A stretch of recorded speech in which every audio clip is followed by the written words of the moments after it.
sí. Vamos a hacer entonces la presentación oficial del canal, maestro, porque esto sale en una radio y yo digo, esto que es mi presentación oficial. Estamos en la columna de Contrabajo por Contrabajo, esta columna donde entrevistamos a contrabajistas del siglo XXI, forma parte de la radio La Morada del Nuevo Tango y hoy tenemos al maestro de maestros, Daniel Buono. Daniel Buono, contrabajista, compositor, arreglador. También forma parte de la Orquesta Estable del Teatro Colón y es docente de la EMPA. Actualmente también mi docente en la EMPA, terminando la carrera de contrabajo tango de una vez por todas. Así que gracias por estar aquí, maestro Daniel. Y vamos directo. Yo voy directo con las preguntas, Daniel. Me gusta Dale, sí, así. preguntame lo que quieras. Vamos a arrancar con los comienzos del instrumento, con el comienzos del tango, con los comienzos de todo, de la vida musical del maestro. Bueno, te cuento que yo soy nacido en la ciudad de Mar del Plata, más precisamente en el barrio del Puerto de Mar del Plata. Soy una barriada de gente que se dedicaba a la industria del pescado, sobre todo descendientes italianos y descendientes de italianos. Yo soy descendiente de italianos. Sí. Entonces, pero ni mi papá ni yo nos dedicamos nunca al pescado. Mi papá se dedicaba más al comercio y se dedicó a las ventas en una empresa muy importante que estaba radicada en Mar del Plata, pero que es una multinacional.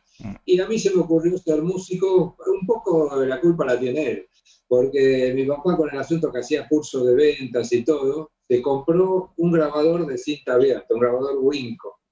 En ese momento yo tendría unos 11 años y cuando vi ese grabador Winco en casa, él lo usaba para grabarse, ¿viste? Más o menos los discursos y todo lo que tenía que decir para poder vender algo. Sí. Entonces se grababa y se escuchaba. No lo usaba para la música ni para cantar. Pero yo vi eso y dije, este va a ser mi juguete predilecto. Y ahí me di cuenta que con eso iba a ser músico, con un grabador Winco de cinta abierta. Y entonces empecé primero a cantar. Cuando vi que era un perro bastante malo cantando, le dije, bueno, ahora voy a tener que, no tengo más remedio que tratar de tocar un instrumento. Sí.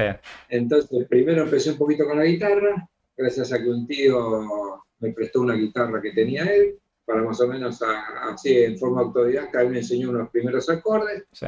Y después, cuando ya con mis compañeros de la secundaria formamos así nuestro primer grupo musical, sí, para hacer temas del pop y del rock de esa época. Imagínate, nosotros teníamos 14 años, el grupo más famoso en ese momento era Creedence Clearwater Revival. O sea que el grupo se dedicó a hacer covers de todos los temas. Río Verde, Orgullosa Mary, Susie Q, todos los temas de John Fogerty. Sí.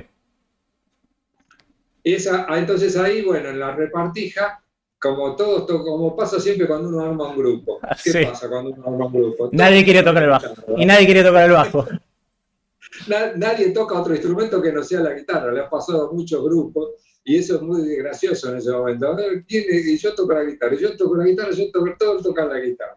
Entonces, bueno, un grupo no se puede hacer con todos tocando la guitarra. Se necesita alguien que toque la batería, alguien que toque el bajo y si es posible alguno que toque teclado. Sí. Entonces, bueno, ahí vimos que yo era el que peor tocaba la guitarra, entonces dije, como soy el que peor tocó la guitarra, voy a tocar el bajo, no los voy a molestar. Sí. Y otro estaba muy entusiasmado, aunque en realidad estudiaba la flauta, pero dijo, yo voy a tocar la batería. Entonces, bueno, ya está armado el grupo, teníamos 2 guitarristas, bajo y batería. Y uno de los guitarristas más o menos se la rebuscaba cantando, sí, adelante con los temas. Entonces, trabajé una temporada de verano en una playa que queda en la zona, se llama la zona del Alfar, es al sur del faro de Punta Mogotes, una zona así de playas muy lindas y amplias de Mar del Plata, las mejores de Mar del Plata, sí, podríamos decir. Y trabajé toda una temporada, junté ese dinero y me fui directo a la casa de música y me compré el bajo y el equipo. Y me lo regalé para mi cumpleaños de 15 años, me autorregalé un bajo y un equipo. ¡Qué capo! Y así empezó mi historia en la música. Hermoso. ¿Qué bajo te compraste? Era un bajo y un equipo Jackin, que eran unos bajos que hacía una persona que se llamaba Jackin de apellido y tenía una fábrica y hacía bajos acá en Argentina. Eran bastante económicos y a algunos les salían muy bien. El bajo mío sonaba bastante lindo, el equipo no, el equipo era un equipo muy baratito, así un combito con un parlante de 12, pero el bajo la verdad que lo tuve bastante y a todos les asombraba que un bajo tan económico sonaba de esa forma. ¿Hasta qué edad tocaste el bajo? ¿Cuándo te pasaste al contra? ¿O qué hiciste más? Bueno, Digo, ¿qué hiciste más con el contrabajo? Digo, con el bajo eléctrico. ¿Qué bueno, otras cosas con hiciste? el bajo eléctrico, después de tocar con este grupo, fui también, que eran mis compañeros de la secundaria, fuimos tocando en varios lados y ganamos hasta premios en festivales de canción y todo de allá en el circuito de Mar del Plata. Y después salieron la posibilidad de tocar con otros músicos de allá, fui tocando en una banda que hacía covers y laburábamos los fines de semana, viernes y sábado, y a veces hasta domingo, en bailes de clubes, de los clubes allá de Mar del Plata y su zona. O Sí. sea que me fui haciendo experimentado en todo el repertorio de tocar covers, de todos los temas de moda en ese momento. ¿Qué edad tenías? Y ¿20 años? no, menos, menos. Yo empecé a trabajar muy chico. Ya a los 16 años ya trabajaba profesionalmente de músico. O sea que igual, por suerte, en esa época tenía bastante barba y aparentaba más edad, entonces podía Sí. pasar y meterme en lugares donde en realidad era menor y no me hubiesen dejado. Es más, en una vuelta, uno de los trabajos que fui a hacerle cambio a otro músico mayor que me pidió que le hiciera los cambios con el bajo en un lugar donde era un teatro así tipo de revistas, donde bailaban travestis ya en esa época, estoy hablando ya por el año 72, 73. Y ya existían los teatros de revistas de travestis, y yo tenía 17 años, ¿viste? Y me maté igual, me dejé toda la barba posible para aparentar ser mayor y que nadie me pidiera los documentos y le hice los cambios, ¿viste? Fui a laburar, era un grupo que tenía todo un show todo con partituras, todo muy bien estructurado, que Sí. más o menos yo tenía capacidad para poder leerlas, y me mandé y trabajé en ese teatro, siendo menor. Qué Ya experiencia. igualmente, ya Hermoso. a los 16 años ya había tocado tango de casualidad, había empezado con el tango también, siempre con el bajo eléctrico. O sea, yo Sí. empecé a tocar tango primero con el bajo eléctrico. El contrabajo recién lo empecé a estudiar cuando terminé la secundaria, o sea que lo empecé a estudiar a los 18 años. Pero yo ya trabajaba los fines de semana en bailes y como ya te digo, en estos laburos que a veces me ofrecían otros colegas que les Sí. hiciera cambio. Y entonces a los 16 años, un bandoneonista, amigo de un tío mío, necesitaba un bajista para acompañar a unos cantantes en unos shows. Un tipo que se la rebuscaba, era de esos prácticos que se la rebuscan de oreja. Se conocía todos los tangos más trillados, ¿viste? A media luz, qué sé yo. Sí, Bueno, sí, el sí. choclo, la comparsita, para tocar todas esas cosas y sin ninguna partitura. Adiós, arreglo, nada, era toda la parrilla. Yo ni sabía lo que era una parrilla en ese momento, pero por supuesto, había que ganarse el mongo con el bajo y dije sí. ¿Y cómo Así que a estuvo, los 16 años ya empecé a laburar tocando tango. cómo estuvo la experiencia del bajo eléctrico en el Ah, tango? bueno, el Porque, tipo me explicó más. El hombre este era un tipo mayor y me explicó, acá marcan 4, me dijo, acá será 5, yo no tenía ni idea, pero más o menos lo seguí, le sí, gustó. Aparte me orejeaba todo, igual eran tangos de 3 tonos, eran tangos muy sencillos, tónica, dominante y subdominante. Y bueno, orejear eso. sí. Yo me había comprado un librito que era un fascículo muy piola, que yo se lo recomiendo siempre a los alumnos de la DEMPA y se matan de risa. Se llamaba Cómo aprender a tocar el bajo sin partitura, sin ejercicio, sin música, sin nada. O sea, por poco le faltaba decir sin bajo. Sí. Y bueno, me compré ese libro, que el autor era un tal Sam Lerman, pero me parece que era un seudónimo, ¿no? Era un tipo que no quiso dar la No quiso cara, dar que la cara, escribió ¿no? esto. No quiso dar la cara, pero me vino bárbaro, porque el tipo era muy práctico en el libro. Decía así: miren, ustedes van tocando. Cuando escuchan que la cosa sube, va a la subdominante. Cuando escuchan que la melodía baja, va a la dominante. ¿Viste? Cuando escuchan que la música es alegre, es un tono mayor. Cuando escuchan que la música se pone triste, es menor. Y Sí. yo con eso ya digo, ya sé todo lo que se necesita saber para la música. ¿Y siempre laburaste así como de eventos? ¿A esa edad era todo laburo de eventos o con alguna música tuya o qué sé yo? Por ejemplo, No, esto, no, esto del tango era, digo, en una casa de tango, por export y todo eso. sí, eran shows en Mar del Plata, ya no existe más, pero existió en una época la Avenida Constitución, que se le llamaba la Avenida del Ruido. Había muchos boliches. Entre los boliches, por supuesto, la mayoría eran de música para gente joven, música moderna, Sí. pero había un par de tanguerías, que tuvieron una que se llamó Del 40, otra que se llamó La Cachila, como el tango de Arolas, y que siempre había show de tango. Sí. Una ahora creo que es una iglesia evangélica y la otra, no sé, la abrieron y transformaron en 10 locales. Lo que antes era un boliche, ahora son 10 locales comerciales. Sí. pero estaba muy bien ubicado y bueno, ahí siempre salían shows de tango acompañando cantantes marplatenses o a veces cuando llegaba alguno de Buenos Aires también. O sea que ahí siempre tenía viernes y sábado show Sí. y las temporadas de verano completa. La temporada de verano trabajábamos de lunes a domingo. Uf, qué hermoso. Para un pibe de 16 años. ¿Sabés que Navarro creo que me contó algo parecido? Que él empezó a tocar también tango así, en Mar del Plata, con el bajo eléctrico. No me acuerdo si era con un amigo pianista o con un amigo bandoneonista, no me acuerdo, pero exactamente lo mismo que vos. Sí, sí, te digo, y había también en el centro de Mar del Plata, tal es así que en una época con unos músicos con los que toqué unos años, era un trío, bandoneón, piano y contrabajo. Sí, Ellos ya me vinieron a buscar cuando yo ya estaba en segundo año del conservatorio, ya tocaba el contrabajo. Pero más, te imaginas, en 2 años de contrabajo tocaba poquito, había visto hasta la mitad del primer bilé, más o menos. sí. Pero le hablan a mi maestro de contrabajo y le preguntan si tenía algún alumno adelantado porque se habían quedado sin contrabajista. El contrabajista se les había ido y si tenían ya show, tenían trabajos programados. Y bueno, entonces, por supuesto, yo tengo el sí fácil, siempre digo sí. Sí, ¿qué hay que hacer? Y ahí voy, ¿viste? Y fui con el contrabajo con escasos conocimientos, los tipos me pusieron la partitura y la pude leer, les gustó y hasta me pidieron, a ver, hacerte un solito. Y yo justo en esos días había estado jugando, haciendo un solito, más o menos con el bajo, la melodía del día que me quieras, una cosa así. Y le hice eso y los tipos quedaron enloquecidos y ahí está. Quedé con ellos trabajando varios años. Y Zarpado. bueno, ellos en las temporadas de verano acompañaban a Roberto Goyeneche. Roberto Goyeneche iba a hacer el show, se quedaba toda la temporada de verano en Mar del Plata, en ese local que te comenté del 40. Sí. Y bueno, eso fue uno de mis primeros trabajos. Qué envidia. O sea, hermoso. Hermoso. Encima estos guachos, estos dos eran más grandes que yo. No sé, yo tendría 18 años y ponerle que ellos.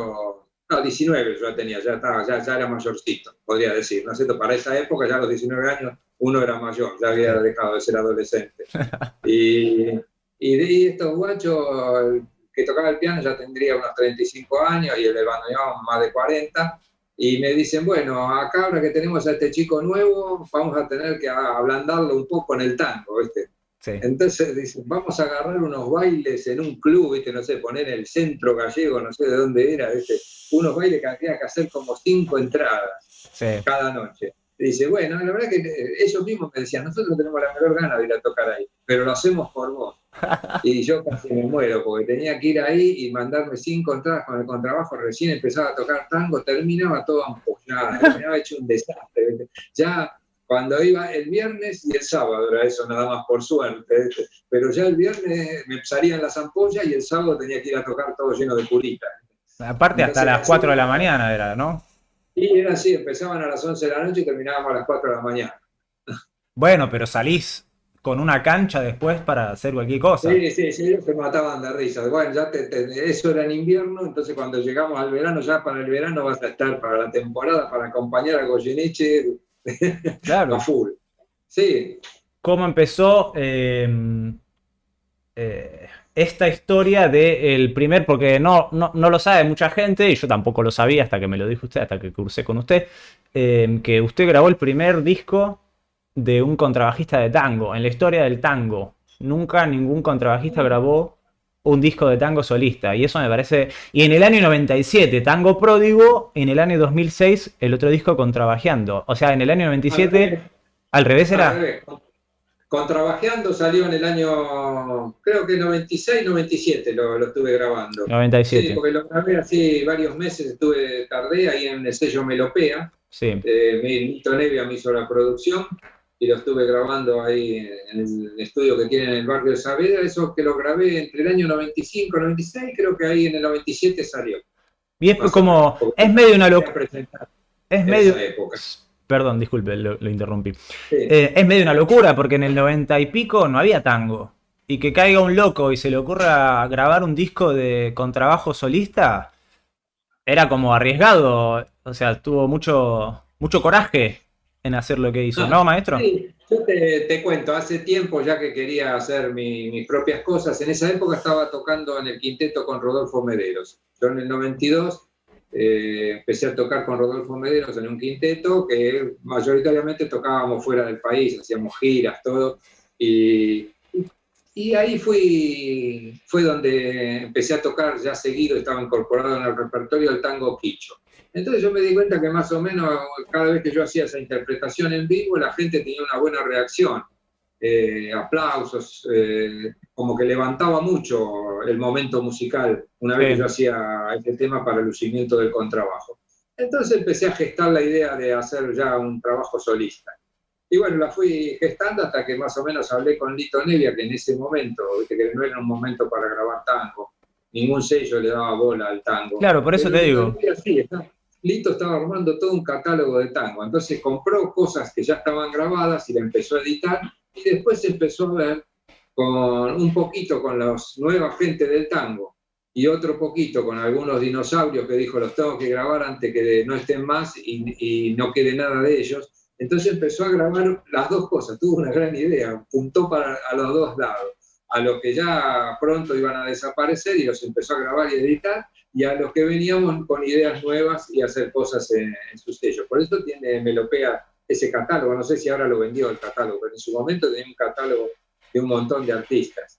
Y te hacían el disco y a su vez te hacían el video, tenían el programa ese, Los Tangos de Melopea, que salía por el canal Solo Tango en esa época, y bueno, después tenías el programa en televisión, el video, todo, que te hacían como un backstage de cuando estabas grabando el disco.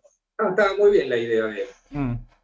Y además, bueno, o sea, lo acabas de decir vos, no era una época para ponerse a grabar un disco solista de tango. Encima, estuve escuchando los discos y tienen como una vuelta de algún tipo. No son arreglos escritos, son, ponele, Quicho tiene variaciones en la variación, tiene... Te está quedando un poco oscuro. Voy a prender acá una luz, a ver si hay... Eso. Mucho. No, espectacular. Ya veo que la luz del día no está entrando más por la ventana. Eso.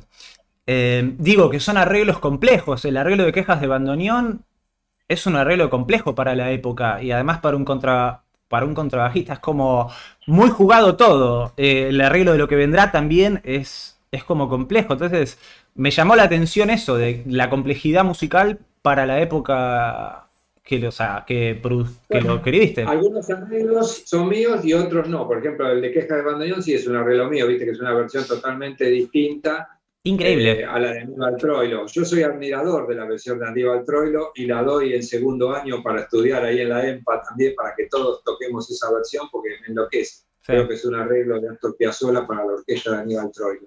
Pero yo quise salir de eso, digo, todos tocan esta versión. Y entonces hice una versión nueva. Te cuento que para esa época yo estaba estudiando dentro de SADAIC, en el Departamento de Acción Cultural de SADAIC. Estuve estudiando varios años arreglos y composición, o sea, armonía y composición, con Sebastián Piana. Sebastián Piana estaba viejito, pero todavía daba clases ahí, era un viejo macanudo. Y bueno, entonces hice varios cursos, bueno, de todo lo que iba aprendiendo con él, yo decía, esto que aprendo con él lo tengo que llevar inmediatamente a la práctica. Entonces, inmediatamente iba haciendo arreglos. Vuelvo, maestro, vuelvo. ¿Tú? Sí, ahí vi que... Volvimos.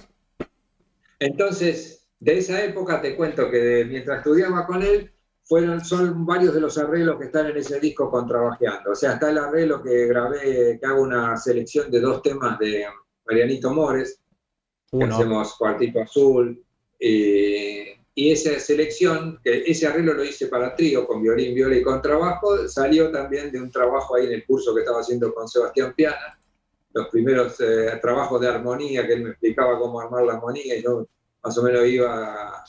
Y a otras cosas que iba preguntando a otros músicos amigos, y después también el de Nunca tuvo novio. El de Nunca tuvo novio empieza con una introducción de bandoneón y contrabajo nada más.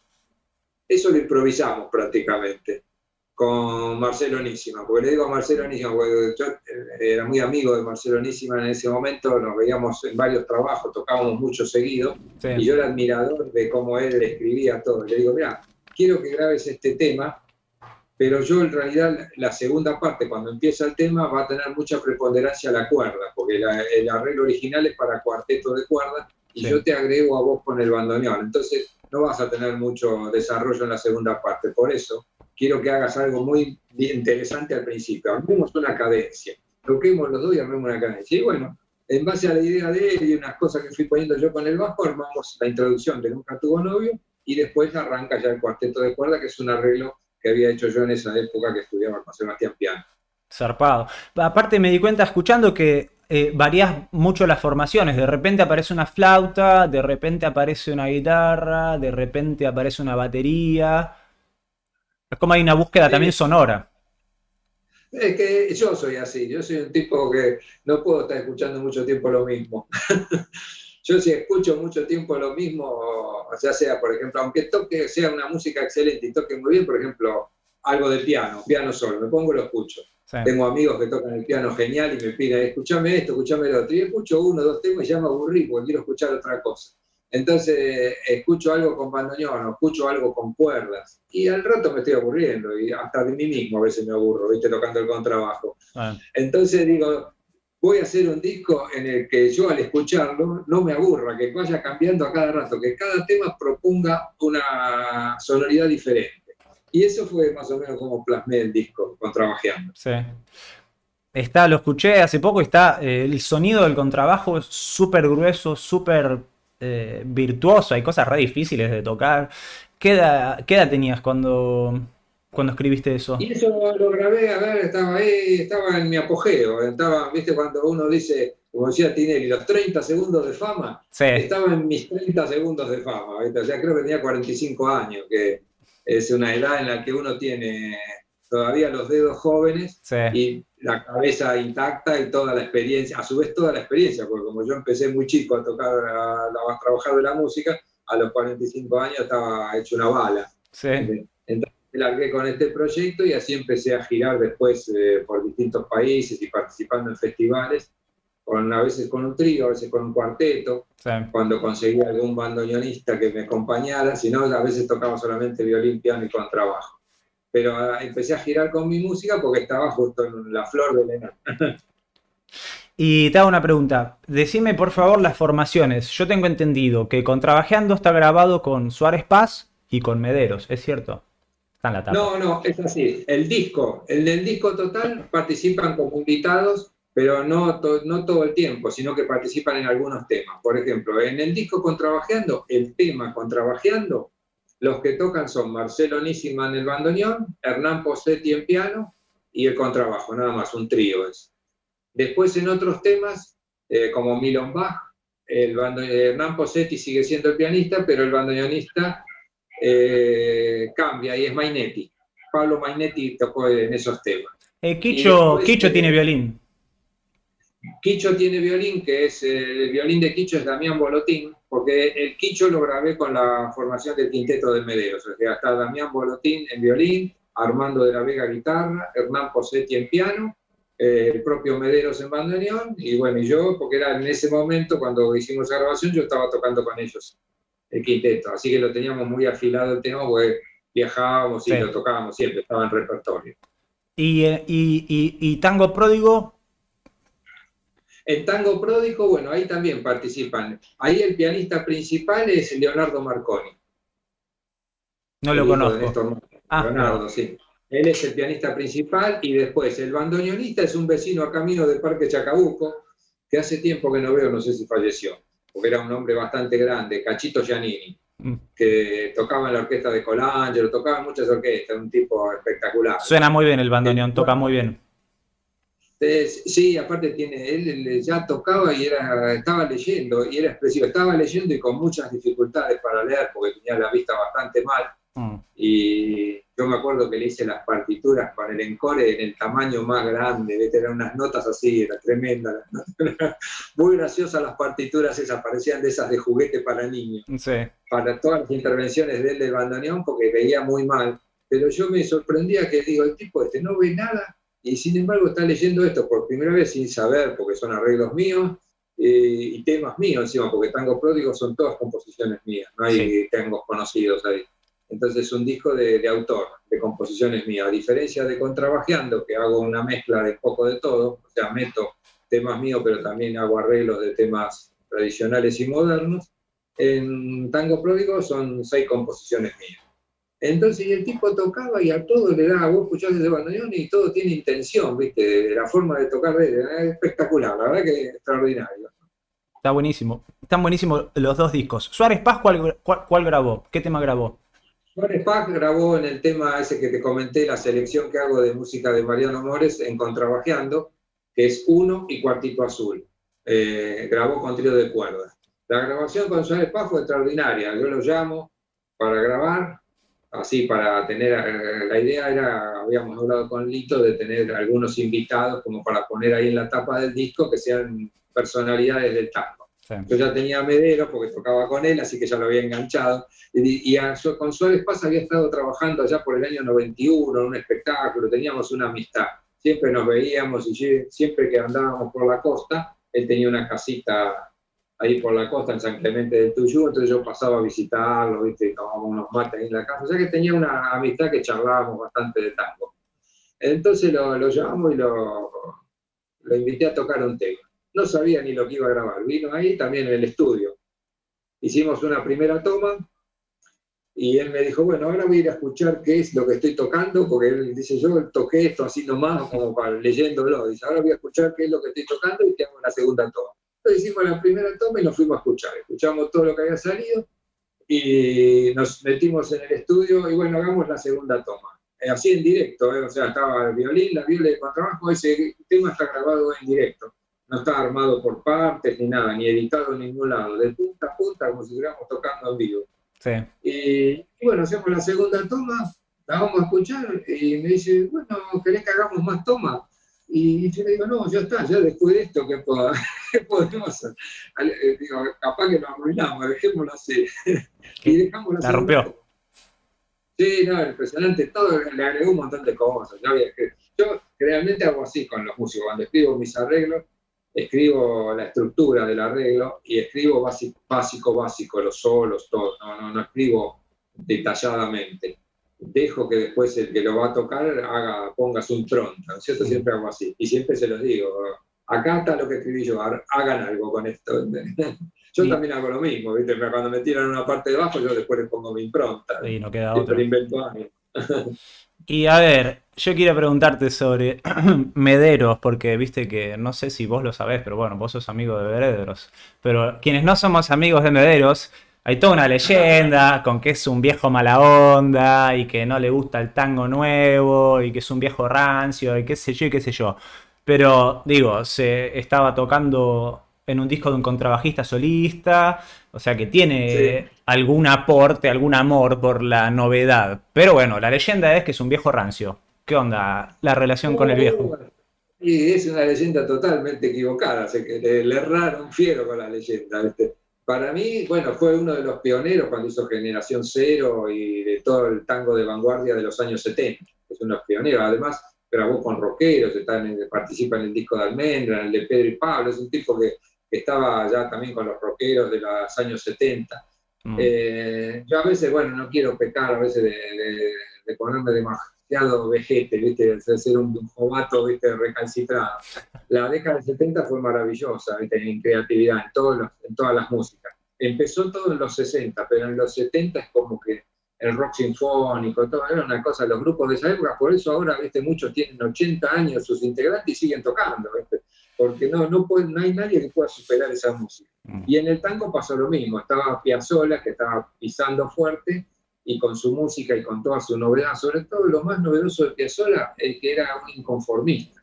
Entonces todos los seguidores de Piazzolla, entre ellos Rodolfo Mederos, era también un inconformista, buscaban músicas nuevas, buscaban un tango nuevo. O sea que yo lo tengo más por ese lado que por el lado de querer tocar siempre lo tradicional. Quizás en los últimos años, en la etapa que nosotros tocamos, yo toqué con él del 92 al 98, que teníamos el quinteto, hacíamos todo repertorio y composiciones de él. Solamente no era composición de él, Quicho, que estaba y el resto eran todas sus composiciones. Ok, entonces la leyenda no es muy cierta entonces. Sí, en ese momento pasó que girando siempre, ¿viste? Uno va a Colombia, a Venezuela, después fuimos a España, fuimos a México, entonces vas a muchos lugares de Latinoamérica, sobre todo, donde la figura de Gardel es idolatrada, pegó muy fuerte. O sea que hay, en el extranjero hay como un pozo, un vacío sonoro de Gardel a Piazzolla. O sea, los tipos conocían a Astor Piazzolla y conocían a Gardel. En el medio, a todos nuestros ídolos, a los que nos conocemos, a Pugliese, a Troilo, todo eso no lo conocía nadie. A ver, nosotros decíamos, sí, pero mirá que hubo mucho tango en el medio. No, Gardel y Piazzolla. Sí. Entonces nos pasaba eso. ¿Y qué pasaba? Tocábamos todos los temas de Rodolfo y mucha gente desde la platea nos gritaban y nos pedían El día que me quiera, ¿viste? Nos pedían Caminito, ¿viste? Los tangos más tradicionales. Entonces Rodolfo se disculpaba en esa época y decía, no sabemos tocar esos temas. Decía, no sabemos tocar esos temas, solo sabemos tocar esto. Sí. Y la gente se quedaba medio rara. Entonces un día el representante dice, Rodolfo, queda mal que nos disculpemos diciendo que no sabemos tocar esos temas. Hagámosle algún tema de eso a la gente para que se quede chocha. Y entonces agarramos y en el espacio del recital, que siempre duraba casi 2 horas, todo de música de él, los temas eran larguísimos y tenían improvisaciones, era todo un tango nuevo. Sí. Agarramos, hicimos un pequeño set íntimo, solamente con la guitarra, el contrabajo y el bandoneón, tocando temas tradicionales. Y ahí aprovechábamos y hacíamos algunas cositas conocidas. Él había hecho unos arreglos muy lindos, pero que sonaban como si fuesen a la parrilla, pero estaban muy bien armonizados todo. Después hizo un arreglo muy lindo de Caminito para tocar en el quinteto, que estaba muy bien rearmonizado, que para mí sirvió mucho de enseñanza el haber tocado en esa época con él, de cómo armar un arreglo y cómo plasmar ideas y sobre todo cómo trabajar las modulaciones. O sea, yo tengo cuando se te acaban las ideas, empezás a modular. Y lo cambias de tono y ya son ideas nuevas. Claro. No sabía eso, bueno, no sabía. Le voy a tener que contar a este lado del mundo que en realidad Rodolfo Mederos está a favor de la revolución. Sí, ahora, bueno, pensá que ahora es una persona grande y hace unos años atrás un poco se cansó de su propia música y él me lo dijo con estas palabras. Me dijo, mira, Daniel, creo que Astor Piazzolla ya le puso la tapa, o sea, le puso el techo al tango. Ya más arriba de Astor Piazzolla me parece que no puedo ir. Así que mejor me voy para abajo. Y se fue al tango tradicional. Voy a volver a hacer una orquesta típica y voy a volver a tocar tango tradicional. Y listo, y lo quiso tocar así, con esas palabras. ¿Viste? Es verdad, porque con el trío también tocan tangos tradicionales. Claro, sí, él hizo todo ese disco, ese que hizo orquesta, después con el trío y después unos solos de bandoneón, claro. Con todos arreglos de él, al estilo de él, con las rearmonizaciones que le gusta hacer a él. Pero todo de temas tradicionales, no quiso saber más nada, no sé si compuso más, creo que no compuso más. ¿Qué le habrá agarrado? Sí. Podríamos decir que desde finales de los 90, casi del 2000 hasta la actualidad, no sé si compuso algo. ¿Le habrá agarrado como una frustración íntima? No sé, me parece como que dijo, me parece que la verdad la tenían los otros y no Astor. Dice, aparte, bueno, Astor es insuperable, ¿viste? Como diciendo, qué sé yo, lo que hizo Piazzolla, por más que yo me esfuerce, dijo, no lo puedo superar. O sea, como que se puso en una cosa competitiva con Astor, que es a Pepe, ¿viste? Competir. Claro. La música no es una competencia, no es deporte. Nadie gana ni nadie pierde, pero, o sea, es simplemente arte y es disfrutarlo, nada más. Qué rara la postura. Bueno, y leí por ahí, no sé, ¿también laburaste con Berlingeri? ¿Algo con Berlingeri puede ser? Con Osvaldo Berlingeri trabajé en algunos espectáculos y grabé una cosa muy graciosa, grabé en el disco de Divididos, un disco que Dividido editó allá por los 90, que tiene un tango que compusieron ellos, que compusieron Ricardo Molo y Diego Arnedo, compusieron un tango que se llama Volver ni a palos.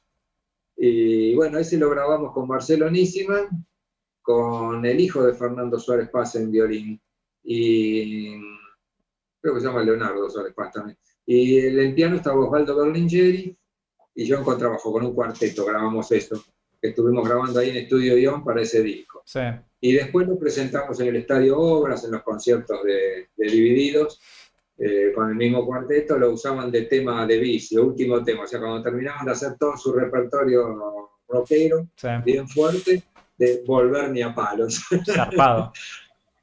¿Cómo fue tocar con el viejo? Digo, con Osvaldo Berlingeri grabé otro disco con un cantante que se llamó Carlos Cristal. también un cantante de tango tradicional muy bueno, que hizo un disco que se lo produjo ahí en Melopea también, salió por el sello Melopea, y también en ese momento me convocó a mí Osvaldo Berlingeri y le hicimos, él tenía unos arreglos escritos para los temas de ese disco, Claro. pero después no tocamos nada de lo que estaba ahí escrito, le inventamos todo. En el estudio me decía, acá haceme una cosa troiliana, acá haceme esto, viste acá como hace el contrabajista de Troilo, hace unos barridos con los acordes, en pizzicato, o sea que si había algo escrito en ese arreglo ya no quedó nada. ¿Y cómo Porque estuvo tocar? ¿Cómo estuvo tocar ahí con el pianista ese? ¿Qué sentías? y aparte es un tipo extraordinario al piano, ¿viste? Porque él también hacía lo mismo, él inventaba la mitad de lo que estaba ahí, estaba todo inventado en el momento, porque improvisaba muy bien en todo estilo de música, aún en jazz, ¿viste? Había momentos que parecía que estaba tocando un blues, ¿viste? Con el piano, agarraba para todos lados, tenía un estilo muy bueno. Sí. Y la verdad que fue admirable, y aparte yo me llevé bárbaro, con otras personas sé que tuvo problemas así laborales, pero yo me llevaba bárbaro. Bueno, pero contame de la intimidad de tocar con la mano izquierda de un tipo como ese. Sí, sí, bueno, he tocado con muchas manos izquierdas notables, Por eso. porque yo ya estaba acostumbrado, ¿viste? Y en esa época, en los años 90, además de haber tocado en algunos grupos, porque yo integraba esos conjuntos, como era el quinteto de Rodolfo Mederos, como también integré un cuarteto con Orlando Trípodi, entonces me tenía que ir adecuando a distintos estilos y formas de tocar, y como vos decís, a distintas manos izquierdas, distintas formas de hacer las síncopas, distintas formas de los marcatos en cuatro, etc. También en esa época estaba tocando con Berlingeri, grabando ese disco, tocando con Divididos, y entonces ya estaba muy canchero en adoptarme. También le hacía cambios a veces a Oscar Junta, en la época que él tocaba en el Club del Vino, ahí en Palermo, tocaba con Horacio Sangrán, tocaba con el trío de Néstor Marconi y después armaban el Quinteto Real. Entonces, en esa época, Oscar Yonta integraba la Orquesta Sinfónica Nacional y tenían conciertos los viernes. Entonces, la mayoría de los shows del viernes tenía que ir yo a hacerle el cambio. Sí. Así que también me tuve que adaptar a la mano izquierda de Horacio Salgado. Uf. Ah, es que no vamos a terminar más, no podemos terminar. Se queda. También, ojo, otro pianista tremendo con el que toqué, Pepe Colangelo, también porque le hice varios cambios a Daniel Falasca. Daniel Falasca en esa época integraba el grupo con Pepe Colangelo y él estaba también en la Orquesta Filarmónica, a veces iban de gira con la Orquesta Filarmónica, sí. Y yo le hice cambios, tanto tocando shows acá en Buenos Aires, como también yéndome de gira con Pepe Colangelo, otro tremendo pianista. Y tienen Colangelo y, bueno, al haber tocado los dos con Troilo tienen estilos similares, pero tocar con Salgán, que necesito intimidades, maestro, intimidades necesito. Intimidades de la música. Bueno, con Salgán la primera vez que le voy a hacer el cambio a Oscar Yunta, yo llego temprano y estaba Horacio Salgán tomándose un tecito ahí en el Club del Vino. Íbamos a ensayar. Entonces yo llego con mi contrabajo al hombro, ¿viste? Paro ahí, me siento con él en la mesa y le digo, uy, maestro, discúlpeme, que lo hice venir a ensayar a la hora de la tarde para el show. No se hubiese molestado, le digo, yo venía directamente a la noche y más o menos me la iba a poder rebuscar, le digo. Sí. Y el tipo me dice, no se preocupe, Daniel, a mí me gusta ensayar. Así que nos quedamos ahí tomando algo y después ensayamos todo bárbaro con él, ¿viste? Para matarse a risa, porque aparte le tuve que aprender todos los códigos porque nunca decía el nombre de los temas que íbamos a tocar. Él, por ejemplo, hacía así como que se clavaba un cuchillo, entonces había que tocar la clavada, ¿viste? Después hacía así, se tapaba los ojos, iba gallo ciego. Eran todos arreglos. Era muy gracioso porque iba diciendo todos los nombres de los temas. Además es re difícil el estilo de Salgán, tenías que aprender muchos chistes, tiene muchos chistes todo el tiempo el bajo. Sí, aparte iba todos los arreglos del Quinteto Real tienen la cualidad de que el que lo está escuchando, porque me lo dijo mucha gente del público, pareciera que estábamos tocando a la parrilla, pero está todo escrito. Hasta las partes de Salgán, que bueno, él y Delío las tocaban de memoria, pero tenía todos los arreglos meticulosamente escritos. Hasta las articulaciones, los adornos que él hace, todo está escrito en la partitura de piano y por ende todo estaba escrito en la de bajo y en los demás instrumentos. Entonces todo iba calibrándose y cayendo en el momento justo. a veces me daba mucha gracia cuando hacíamos el primer tema que iba, era Canaro en París. Entonces empezaba Canaro en París, más o menos tradicional, pero después al final la variación la empezaba el contrabajo y después iba subiendo de tono. Después empezaba el contrabajo tocándola, no, empezaba tocándola creo que el bandoneón un poquitito, en el tono original, fa sostenido menor. Después subía medio tono a sol menor y la arrancaba el contrabajo. Después subía a otro tono a la menor y la agarraban ya a 1000 de lío y salgan en el piano. Entonces era una cosa que eran 3 veces iba la variación entera. Sí, el arreglo está buenísimo.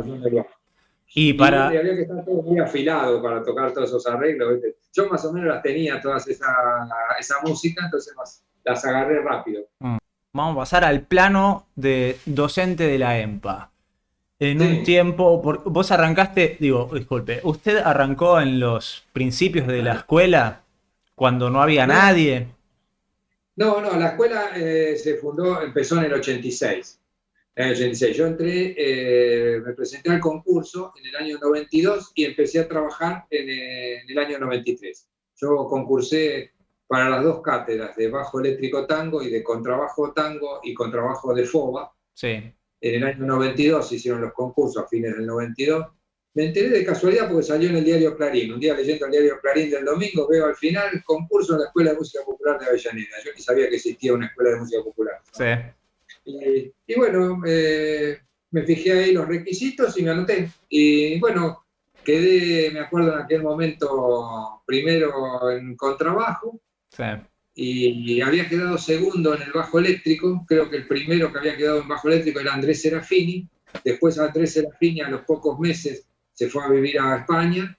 Y como yo era el segundo en el listado, ¿viste? Los listados en la educación artística duran 2 años cuando uno se presenta a un concurso de difícil cobertura. Entonces agarré yo las cátedras. En esa época eran muy pocas, eran 4 horas cátedra. Habían pocos alumnos porque había examen de ingreso. Entonces el examen de ingreso era bastante restrictivo. Ya para poder ingresar a la EMPA tenías que tener conocimientos de música y haberte preparado bien porque había, ya te digo, muy pocas horas, muy poco espacio. Eso después cambió cuando se logró el ingreso irrestricto y se amplió la escuela, se ampliaron las obras y ahora con el nuevo edificio entonces estamos chochos que podía haber un alumnado bastante completo, pero en esa época durante muchos años 4 horas nomás tenía y ahí tenía todos los alumnos. Sí. Mis primeros alumnos fueron Yuri Venturín, que primero era alumno de bajo eléctrico, Patricio Cotela, que también primero fue alumno de bajo eléctrico, Lira Horowitz, otro alumno de bajo eléctrico, y que a todos los convencí, como vi que querían tocar tango, le dije, y el tango tenés que tocar el contrabajo. También, o sea, no les dije, no dejen de tocar el bajo eléctrico. Entonces les digo que dejen de tocar el bajo eléctrico porque yo tampoco lo dejo de tocar. Pero para el contrabajo van a poder trabajar mejor, para el tango van a poder incursionar mejor en lo laboral con un contrabajo. Y así fue como los convencí, los acompañé a cada uno a comprar un contrabajo. ¿Ah, sí? Sí. Patricio Cotela compró uno muy lindo checoslovaco con 2 arcos de una persona que se había jubilado. Después a Lila también la acompañé a comprar un contrabajo con arco también, que estaba bastante bueno el arco. Y Yuri se hizo hacer el contrabajo por Verdi, que también al principio tenía varios defectos y bueno, se los hicimos corregir, se los llevó un montón de veces, porque le dije, el contrabajo suena muy bien, pero tiene varios defectos de la construcción que te va a costar encontrar las notas. Entonces le fue rebajando una cosa rara que había hecho en el taco de la tastiera, hasta que se lo dejó listo. Polémico personaje Verdi, yo le tengo mucha bronca. Y no me quiero cruzar con Verdi. Sí, a veces los luthiers, a veces no solo él, muchos luthiers son un poco cabeza dura. Sí. Pero hablando se entiende. El problema, quizás el principal problema de la lutería de Verdi es que hacen el contrabajo por encargo al gusto de la persona que pide el contrabajo. Entonces no los hacen con las medidas estándar, tienen contrabajos de distintas medidas. Y eso es un lío, porque el contrabajo, así como pasa con el violín, con el cello, tiene ya unas medidas estándar, que es conveniente que cuando uno se encarga un instrumento nuevo lo saca con esas medidas, porque si no es muy difícil. Si uno toca con un contrabajo demasiado personalizado, después va a querer tocar con otro y no va a poder. Lo mismo si se lo quiere prestar a otra persona, esa otra persona no va a poder tocar con tu contrabajo y así. El contrabajo tiene que tener unas medidas estándar. Puede ser un poquito más, un poquito menos, Sí. tener un poquito de hándicap, pero dentro de lo estándar. ¿Sí? ¿Y cómo era la educación del tango en esa época? Digo, porque no había ningún manual, no había ningún real book del tango. ¿Cómo es que enseñabas vos el tango? Ah, digo, además de la experiencia en cuestión de los papeles, cómo organizaste el Bueno, laburo del tango? sí, yo en esa época, ya te digo, en los años que viví en Bahía Blanca, además de ser músico, había estudiado el profesorado de educación física, o sea que había hecho todas las materias pedagógicas, no en el profesorado de música, sino en el profesorado de educación física. Entonces adapté todo eso que había aprendido, la planificación anual, todo cómo planificar una clase, Mm, todo lo que había aprendido en didáctica, pedagogía, todo, yo lo había aprendido pensado para la educación física, pero bueno, lo adapté para la música. Es muy cómico, pero soy profesor de educación física, pero nunca trabajé de profesor de educación física. sí. Lo hice por gusto, porque es otra de las cosas que me apasiona, que es la educación física y los deportes, pero en realidad siempre trabajé de músico y de profesor de música. Pero digo, entiendo la planificación, entiendo la pedagogía, pero en un momento tenés que bajar un papel. Digo, ¿cuál es la...? Sí, A eso me refiero. fui armando todo eso, fui pensando, lo primero que hay que hacer, por ejemplo, primer año, los modelos rítmicos de acompañamiento. Entonces dije, primer año me tengo que basar en el acompañamiento, porque cuando llaman a un bajista para integrar una orquesta o un grupo de tango, no lo llaman para que haga quicho contrabajeando esos temas, te llaman para que acompañes con el bajo, hagan la base rítmica del conjunto. Mm, Entonces digo, tienen que saber lo que es un marcato en cuatro, saber lo que es una síncopa, el 3-3-2, qué sé yo, todas las formas, y eso es lo que veo siempre, lo que puse en primer año. Entonces con eso planifiqué el primer año. En segundo año dije, bueno, ahora vamos a poner un plus. La planificación de segundo año fue agregar los diferentes estilos de música. Entonces dije, en segundo año enseño los estilos. Miren, esto es un marcato en cuatro, pero no es siempre así. mm, Hay distintos estilos de los distintos íconos del tango que se toca de una forma, se toca de otra. Entonces eso lo planifiqué todo para el segundo año. mm, El tercer año ya me metí más en lo que es el contrabajo tocando solos. En principio tocando temas tradicionales que conozcan las melodías y los puedan tocar a solo de bajo. Y en el cuarto año ya tocando las grandes composiciones que fueron dedicadas a nuestro instrumento. Y así planifiqué los 4 años que componen la carrera. mm. Pero digo, eh, em, en el papel tenés que organizar el laburo con como un guión, digo, de un papel, de un símil libro o como quieras llamarlo. A eso Sí, y es así, mira, es fácil más o menos. Yo como tengo un gran estudio hecho dentro de la música clásica, Mm, entonces algo de la música clásica que es muy importante, que va todo paso a paso.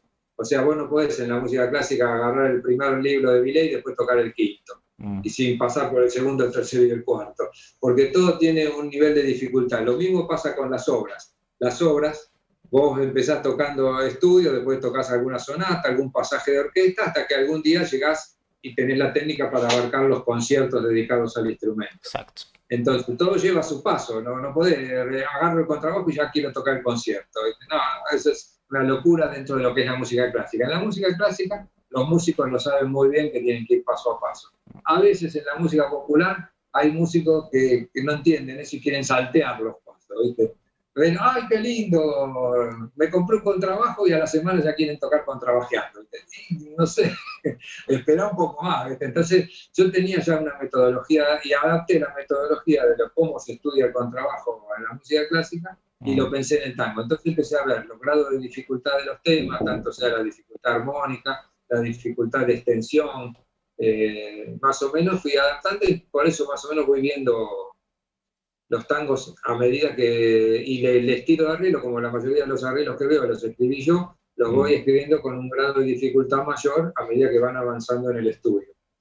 Entonces voy llegando desde arreglos muy simples mm, hasta después tocar arreglos ya más sofisticados, con mucho contrapunto, con solos y más elaborados. Eso más o menos está adaptado un poquito de lo que es la música clásica mm. y a su vez de acuerdo más o menos a lo que yo también fui haciendo dentro de la carrera del tango. O sea que la forma mía de encararlo es teórico-práctico. yo siempre a la teoría le pongo la práctica al lado enseguida. Sí. Pero si digo esto, tengo que estar viendo cómo se hace eso que estoy diciendo. No hablando de la música, ¿viste? Sí, porque, ¿viste? Qué sé yo, hablar de la música ya sería un musicólogo, no sería un Claro, músico. claro. Y entonces usted arrancó en el 93, me dijo. ¿93 me dijo? En el 93, sí, en marzo del 93 ya arrancó la cátedra de bajo eléctrico tango y bajo eléctrico y contrabajo tango. Y Y hoy, empecé también con el FOBA, ¿viste? y hoy 2021 son, déjame hacer bien la cuenta, 28 años. Llevo ya, sí, sí, de Escuela de Avellaneda, sí. Bien, y usted se jubila este año, si no me equivoco. Yo ya cumplí en marzo, cumplí 65 años y bueno, ya estoy viendo todo el tema jubilatorio, cómo viene la cosa. Por ahora, la educación te permite, no te presionan tanto, la educación a veces te da un poquito de plazo, te da 5 años más de hándicap Eh, hasta jubilarte, pero por ejemplo en el Teatro Colón ya pronto tendré que estar jubilado porque hay que dejar paso a las nuevas generaciones. ¿Y qué conclusión le podemos sacar a 30 años de contrabajista, bajista docente en la EMPA? Bueno, lo que más me gusta es el crecimiento de toda la gente que se interesó por las músicas nuestras, del tango, del folclore sobre todo, también mucho. Me sorprende que a mucha gente le gusta tocar jazz, aunque no es una música oriunda de Argentina, pero que mucha gente que es un estilo también muy cotizado. Bueno, yo estoy cursando el último año con el maestro de contrabajo tango en la EMPA. Estamos haciendo versiones virtuales, pero este lunes nos vamos a encontrar por primera vez. A ver si podemos vernos las caras Eso, sí, sí. y tocar juntos un poco. Así que bueno, también capaz que tengo el privilegio de ser el último, de la última camada de contrabajistas del maestro Daniel Buono. Usted fue maestro de mi maestro, Gianni Matías Vega. Sí, eso Grandes, sí. gran contrabajista, gran persona, gran docente y además siempre me habló maravillas de usted, de su bondad como docente, de su bondad como músico. Así que tengo el nombre de Daniel Buono acá sonándome hace muchos años. Yo estudié 3 años con Gianni, fueron 3 años hermosos. Es un gran docente, es un gran contrabajista y es un tipazo. Ah, sí, sí, aparte, y el bajo eléctrico también lo toca una barbaridad. Sí, sí, me encanta. No, es muy estudioso y te digo que vino ahí a la escuela de Avellaneda para tocar música popular, terminó saliendo tocando el concierto de Bottesini, ¿viste? Los conciertos de Kusevitsky, de contrabajo, o sea, ya siendo también un músico clásico muy avesado. Sí, sí, es un capo. Es una mezcla como usted, una difícil mezcla entre un zarpado tanguero y un gran músico académico que es muy difícil. Yo nunca me dediqué a Sí, tocar nada académico, yo solo me dediqué a una cosa. Y es difícil encontrar esa mezcla de ambos mundos en el contrabajo. sí, yo lo tengo así, varios alumnos, por ejemplo, Ricardo Canepa también, que estudió conmigo, él empezó también como Zarpado. alumno de la EMPA con el bajo eléctrico y ahí mismo sí, lo convencí de tocar el contrabajo. Mm, Y bueno, también es un tipo que se dedica a la música clásica, es compañero mío en la Orquesta del Teatro Colón y también a la música popular. sí. Está con Popi Espantoco, él más para la rama del folclore, pero también tiene su grupo de tango, La Grela, o sea que está en distintos proyectos también con la música popular. Un Después capo. otros alumnos, como un alumno Andrés Martín, que también fue alumno mío de muy chiquito, me acuerdo que el padre me lo trajo de alumno, tenía 13 años nomás el chico, así que le enseñé todo y se fue a vivir, vive en México y también es contrabajista, compositor, toca la guitarra eléctrica, el bajo eléctrico, arreglador, Mm, docente. O sea que un poco puede ser que mi característica de enseñar es, yo enseño con el ejemplo. O sea, lo que yo digo que hay que hacer es lo que hago yo. claro. Una cosa muy importante que no es lo único que existe en la música. Yo eso ya lo sé hace rato y siempre se los digo. Miren, esto es lo que me sirvió a mí y yo se los enseño. Pero después pueden ir a aprender con otros las cosas que les sirvieron a ellos que quizás sean distintas. Sí. Yo admiro un montón de músicos que no hicieron para nada mi camino, hicieron otro camino y dentro de la música, algunos hasta les fue mejor que a mí y son más reconocidos y más famosos que yo y entonces los admiro por eso, pero quizás no hicieron el camino. A mí me tocó un camino un poco difícil, que es el de estudiar para tocar grandes dificultades. Pero bueno, lo tomé con cariño y lo hago con gusto. Sí, Siempre sigo estudiando. los buenos. Bueno, ¿algún último pensamiento? ¿Algún último reflexión? Y bueno, la principal reflexión es que así, después de toda una vida dedicada a la música, siempre yo doy ese consejo. Cuando uno hace algo que le gusta, vete sarna con gusto no pica. Vas a tener muchas dificultades, muchos palos en la rueda, muchas controversias, pero si es con gusto uno le mete para adelante. Por eso yo siempre trato de dar como ejemplo que en la vida hay que hacer lo que a uno le gusta. Después, si uno puede vivir con eso y ganar dinero, Mejor. bingo, ¿viste? Se sacó la lotería. Si no, hacer algo mínimo con lo que puedas financiar, pero seguir haciendo lo que te gusta. O sea, no dejar de hacer lo que te gusta porque tenés que salir a ganarte el mal.